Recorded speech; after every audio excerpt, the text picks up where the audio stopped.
Alright, Wolfgang, I'm gonna keep it a buck 50. I have not touched this game in like, maybe 2 months? 2 months, definitely 2 months. So, yeah, I don't even know. I think All Might is out, maybe? Shigaraki, I think Shigi's out. But yeah, so since we're getting global, what I actually wanted to do was actually do a things you should know before you get into the global version. So, I'm actually gonna grab every single thing I can get. Matter of fact, I'll just let you guys watch me do that so you guys can see what everything I missed. Oh my god. Click.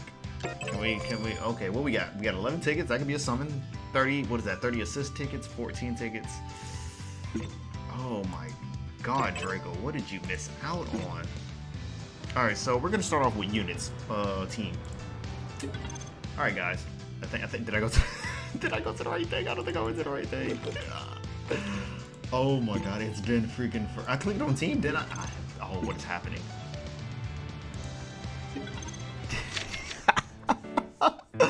I make myself weak. Okay, so guys, teams, when it comes to teams, you're gonna want to focus heavily on Deku, Kirishima, and if you get Tokiyame for PvP, heavily focus on Tokiyame. If you can't roll for Tokiyame, focus on Deku and Kirishima. Deku is just an all bust out brawler character. High damage, quick, just easy pickings, easy. He can definitely combo legitly in PvP. Kirishima has a counter, his Harding works, and of course he has an extremely good headbutt, in my opinion. I know that makes no sense whatsoever, but Harding, and he has a counter. Here's just alone having his counter is enough. Everybody else, oh god, where am I? So Endeavor, I heard Endeavor is actually good with PvP, and I heard on Global, in order to get Endeavor, you have to make it to a certain rank on PvP. Oh my god, look at all these units. Oh my god, Jesus. Yo, look at my roster. I don't know nothing about Shiggy. Endeavor is busted on PvP from what I've heard, and All Might is busted. And Aizawa. They say Momo is S tier, but from what I've heard, Momo's not S tier, but this is like basic stuff. So basic characters you need to focus on is Deku and Kirishima. Oh my god, Draco, what have you been doing, my dude? Can I summon? Is there like a banner that's out right now? Oh my god, this is embarrassing. I don't even have 10 tickets. I don't even...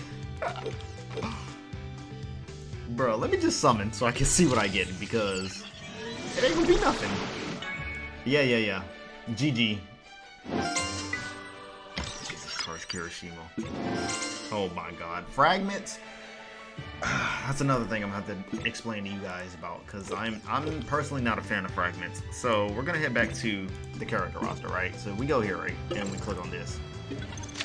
So let's say you don't have any of these characters. As you can see, I got Bakugo, right? Which is 3 fragments. If I have to get Bakugo fully without rolling for him, I'm gonna need 90 fragments. So 3, so I will have to roll like 30 times in order just to get Bakugo alone if I don't get him.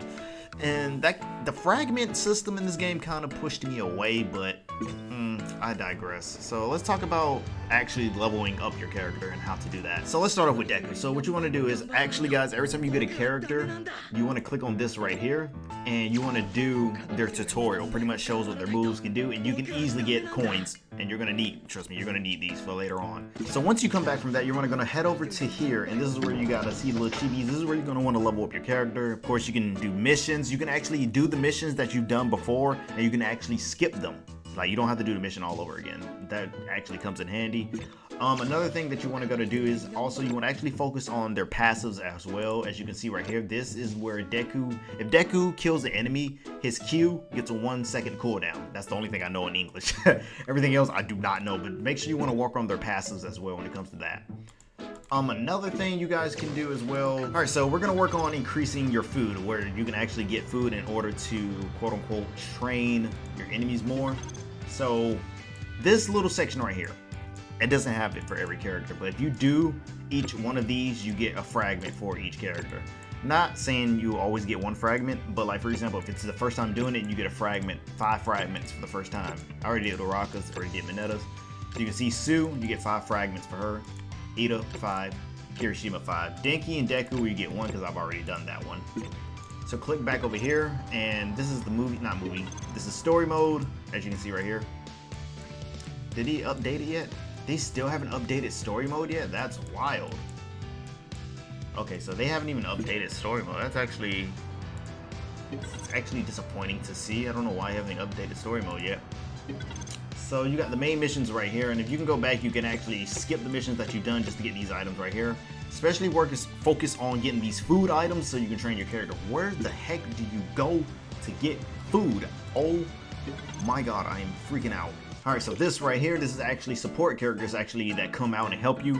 It has to be units you already have, obviously, but they actually come out and do their move, and you can actually change it, the link up, whatever fits your, profession. If you want to have Deku knock the enemy up into the air and have Denki slamming back down with a Thunderbolt, whatever works for you. Passive bar. I don't particularly know what this is when it comes to translation. I do know this is the support quote / card system where you can actually have support come out and help you. For example, All Might comes out and help you if you have supports, and these type of support cards actually give your character stat bonuses. I already mentioned that. This is where you get your character to triple S, double S, but you have to actually continue to get their fragments where you constantly use the banner to roll for them. That's where the game starts to get tedious because you got to continue to roll for these characters in order to get them like triple S, and it just gets extremely weird. So for example, let's click on this, right? And we don't have these items, right? So we're gonna go right here, and this is the food that we have. And if you don't have the food item, you can clearly just click on it, and of course it says you already have it. Can I level him up? Oh, okay, I can't level him up. Guys, I finally found the food thing. So what you want to do is you want to click right here. Deku is the one that gives you food. Make sure you guys do the missions with Deku. This you can put on auto. You got to make sure Deku actually is strong enough, because if you don't have a certain amount of, what's the word I'm looking for? I don't know what they call it in the Japanese version, but there's a certain number you have to have in order to do the mission just so your character can survive. So make sure you guys are doing these missions in order just to get food to level up your characters. And All Might gives you money as well. So All Might is the one that gives you money, as you can see right here. This is my money, and Deku is the one that gives you food. So make sure you guys do that. Another thing you have is the city level up type system. Now, in order to increase your city, I'm just gonna call this city level up. You want to make sure you check this every single day you log in. Make sure you do these missions. Of course, they're in Japanese, but when they're in English, you'll understand them. And you get these, which increases your main level. And in order to do stuff and in order to continue with the game, you have to be a certain main level.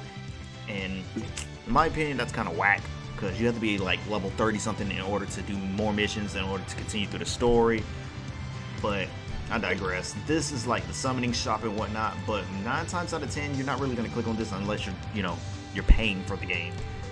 My Hero 1 is just not One's Justice. My Hero Academia, The Strongest Hero, is actually a free-to-play game in my opinion. You do not need to pay right now, because you get units for free, you can grind for the units, and I feel like you'd just be, what's the word I'm looking for, wailing the game if you want to do that.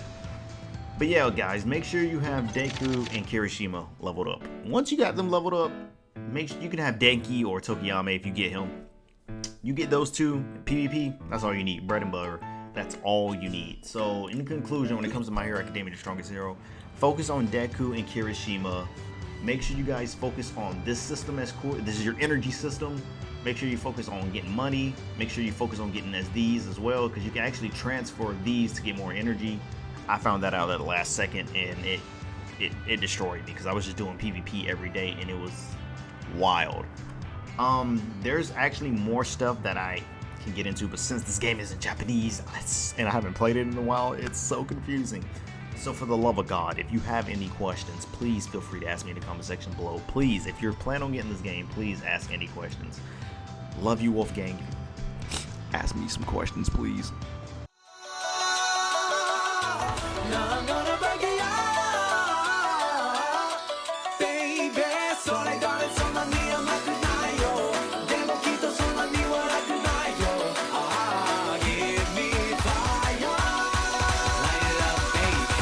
Jose, yeah.